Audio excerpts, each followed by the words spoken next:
যে বাক্যের দ্বারা আদেশ, উপদেশ, অনুরোধ ইত্যাদি বোঝায় তাকে ইম্পারেটিভ সেন্টেন্স বলে। অ্যাক্টিভ ভয়েসে থাকা ইম্পারেটিভ সেন্টেন্সকে প্যাসিভ ভয়েসে নিয়ে যাওয়ার আমি আজকে তোমাদের দুটো খুব সহজ নিয়ম শেখাবো। তোমরা প্রথমে দুটো নিয়মই ভালো করে শিখে নাও, তারপর তোমাদের যে নিয়মটা পছন্দ হবে তোমরা সেই নিয়মটা অ্যাপ্লাই করবে। চলো দেখো, আমি এখানে দুটো নিয়ম লিখেছি, একটা হচ্ছে লেট দিয়ে আর একটা হচ্ছে ইউ আর রিকোয়েস্টেড টোল্ড ইত্যাদি দিয়ে। দেখো, লেট দিয়ে হলে প্রথমে আমরা এই কাঠামোয় প্রথমে লেট বসাবো, তারপর অবজেক্ট, তারপর বি, তারপর ভার্বের থার্ড ফর্ম। ক্লিয়ার? আর যদি এই ফর্মে হয় তাহলে প্রথমে আমরা ইউ আর, যদি বাক্যটা বোঝো যে রিকোয়েস্ট করছে মানে অনুরোধ করছে তাহলে রিকোয়েস্ট বসাবে, আদেশ হলে অর্ডার বসাবে, উপদেশ দিলে অ্যাডভাইস বসাবে। আর যখন দেখবে বুঝতেই পারছো না, তুমি কনফিউজ হয়ে যাচ্ছ বাক্যটাতে অনুরোধ করছে না অর্ডার দিচ্ছে না অ্যাডভাইস দিচ্ছে, বুঝতে পারছো না, তখন টোল্ড বসাবে। ওকে, তারপর যদি বাক্যটা পজিটিভ হয় মানে অ্যাফার্মেটিভ হয়, হ্যাঁবাচক হয় তাহলে টু বসাবে, আর যদি নাবাচক হয় তাহলে নট টু বসাবে, তারপর ভার্বের ফার্স্ট ফর্ম বসাবে, তারপর অবজেক্ট বসাবে। ওকে গেল। এবারে আমরা আসি 1 নম্বর, plant the saplings. Plant the saplings এই বাক্যটাকে আমরা প্রথমে লেট দিয়ে করি, এটা অ্যাক্টিভ ভয়েস আছে, প্যাসিভে নিয়ে যাবো লেট দিয়ে প্রথমে। দেখো তাহলে প্রথমে লেট বসাই, লেট, তারপর object the saplings, let the saplings,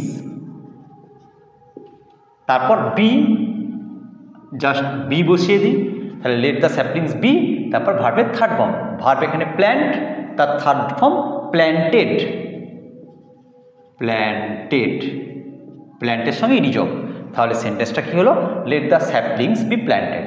complete. Okay, আচ্ছা এটাকে এবার আমরা এই ফর্মে করি।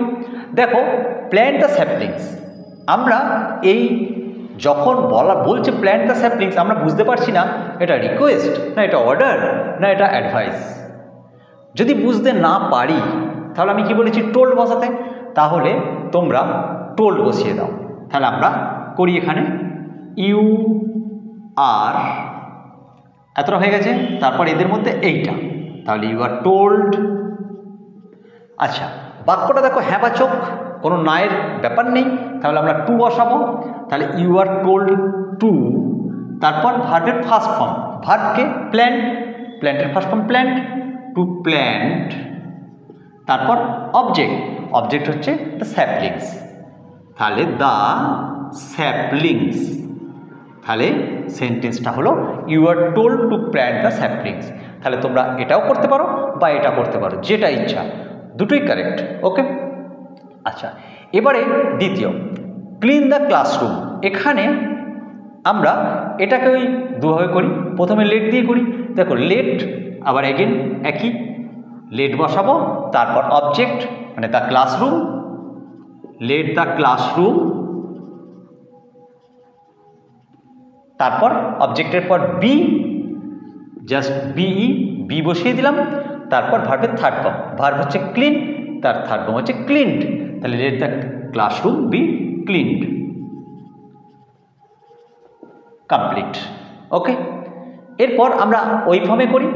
দেখো তাহলে আমরা এখানে ক্লিন দ্য ক্লাসরুম ধরে নিলাম টিচার স্টুডেন্টকে বলছে। সাপোজ ভাবো এটা ক্লাসরুম পরিষ্কার করতে কে আমাদের বলবে, নিশ্চয়ই টিচার বলছে, তাহলে এটা আমরা অর্ডার করতে পারি, আদেশ। তাহলে আমরা কি করব, you are ordered, you are ordered, তাহলে এতটা হয়ে গেছে। তারপরে কি আছে, টু বা নট টু, যেহেতু হ্যাঁবাচক তাহলে to, you are ordered to, তারপরে ভার্বের ফার্স্ট ফর্ম, ভার্ব হচ্ছে ক্লিন, তাহলে টু ক্লিন, ক্লিন বসিয়ে দিলাম, তারপর কি বলছে অবজেক্ট, অবজেক্ট হচ্ছে দ্য ক্লাসরুম, তাহলে আমাদের সেন্টেন্সটা হলো you are order to clean the classroom. Complete. এটাও করতে পারো অথবা এটা করতে পারো, যেটা ইচ্ছা। 3 নম্বর, ডোন্ট স্মোক প্লিজ। দেখো যদি প্লিজ থাকে তাহলে এই লেট দিয়ে না করে এই ফর্মে করবে, ঠিক আছে, এটা লেট দিয়ে করার থেকে অ্যাভয়েড করাই ঠিক। ঠিক আছে, প্লিজ থাকলে সবসময় জানবে প্লিজ মানে তোমাকে অনুরোধ করছে, রিকোয়েস্ট করছে, তাই এই প্লিজ থাকলে ওই ফর্মে করবে এবং প্লিজ থাকলেই ইউ আর রিকোয়েস্টেড করবে। যখনই তুমি ইউ আর রিকোয়েস্টেড বসিয়ে দিলে সঙ্গে সঙ্গে আর ধরে নেবে যে প্লিজড আর বসানোর কোনো দরকার নেই প্যাসিভে, প্যাসিভে এই প্লিজড আর আসবে না। ক্লিয়ার? তাহলে আমরা কি করব, ইউ আর রিকোয়েস্টেড, তাহলে আমরা করি you are requested, you are requested হলো। এরপর কি আছে দেখো, টু বা নট টু, যেহেতু এখানে ডোন্ট আছে মানে নেগেটিভ আছে অর্থাৎ নাবাচক আছে, তাহলে আমরা নট টু করবো। তাহলে you are requested not to. Okay, তারপর ভার্বের ফার্স্ট ফর্ম, ভার্ব কি না স্মোক, স্মোক ভার্ব, তাহলে নট টু স্মোক। তারপর অবজেক্ট, দেখো এই সেন্টেন্সটায় কোনো অবজেক্ট নেই, সুতরাং এখানেই শেষ। তাহলে কি হলো, you are requested not to smoke. Clear?